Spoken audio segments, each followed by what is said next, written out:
This is a special Morning Mix segment. I'm Todd Chance from the Fox 17 Morning Mix, and May is Stop the Bleeding Month. It's where you could learn how to potentially save someone else's life if they're in a traumatic injury. And since, of course, due to COVID-19, these classes have been canceled, there's still time and ways to learn about the campaign.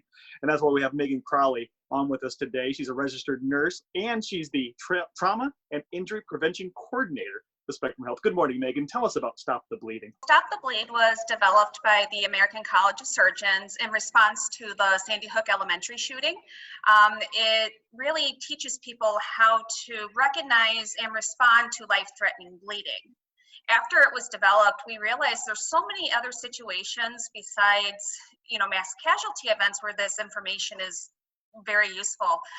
As we are staying home more now, people are getting into home improvement accidents, lawn improvement accidents. There's so many different situations where you could find yourself in a bleeding emergency. And what's the first thing people should know if they find themselves, unfortunately, in that type of an emergency? So if you find yourself in that type of emergency, make sure that you keep yourself safe. Don't enter a scene that is not safe. Your safety is top priority. Next thing you need to do, you need to call 911 to get someone to you, so that way they can get you to the trauma center. And then the focus is to get that bleeding to stop. And these are all of the things that you would normally teach how to do in these classes, correct?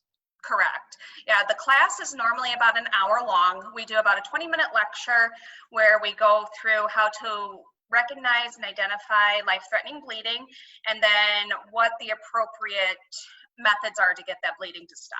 It is something that we see in the movies and on television at times, that tourniquet, they rip off the cloth and they tie it tight, but that really is a key way to stop the bleeding.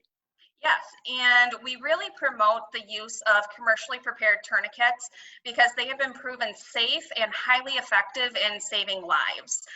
There's so many different types out there that people can utilize, and they are so easy to use. And since we're all cooped up in our homes, I'm sure we're not gathering together. Is there a place people can learn more information about how to stop the bleeding? And when do you think you'll be able to come together and host these classes again?